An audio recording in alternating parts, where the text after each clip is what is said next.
For more than 3.5 centuries, Europeans have lived and died on Long Island. Some of their tombstones are still standing today.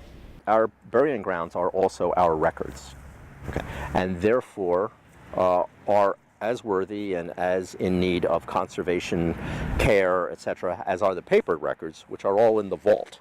Some are hidden in the woods alongside old roads like Route 25A.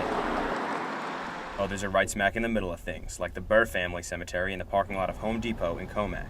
I don't think that everyone understands that these are the vital records of these individuals. They may be unique. At least they reinforce the paper records or contradict them. Records set in stone. But that's not to say they'll be around forever.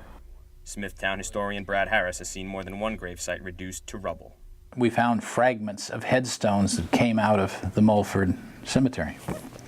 They were found in Huntington, abandoned at the side of the road. Huntington historians tracked the fragments back to their original site in Fort Salonga, where a homeowner denied allegations that he destroyed them. Under the criminal law in New York State, they have cemetery desecration in the second degree.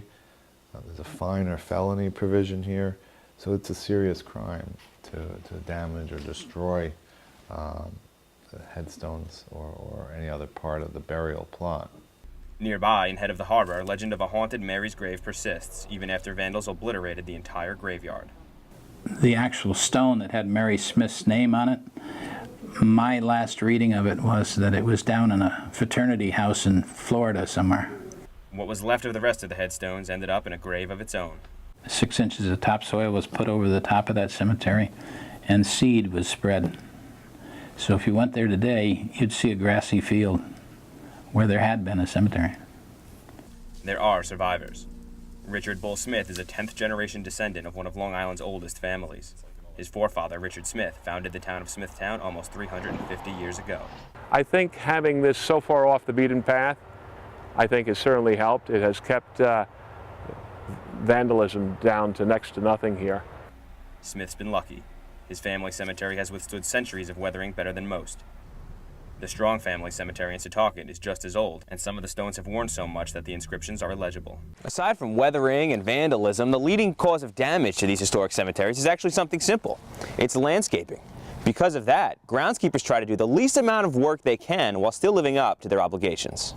We get impact of equipment, everything from mowers literally banging into the base of stones to weed whackers, which can be incredibly damaging. Joel Snodgrass works with Student Roth restoring headstones. He says surface rubbings are also destructive. Instead, they use a mirror to cast deep shadows over inscriptions. These represent the most unusual documentation that we have. It's not only sometimes the only documentation that we have. Papers can burn, computers can crash, and there's something about a historic cemetery that attracts tourists. My passion is history, and that's why we're here. We went to the original site of Abraham Woodall's house, and then we came up the hill and we were looking. The reason we found this place, we heard that the bricks from his house were used for where he's buried. I think there's a great deal of history in cemeteries. The silent stones have stories to tell. Like Long Island, they're subject to erosion.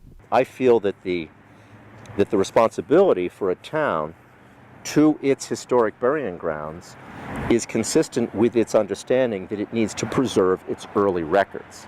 After a period of 14 years, towns must take up the maintenance of abandoned cemeteries, but they don't always want to.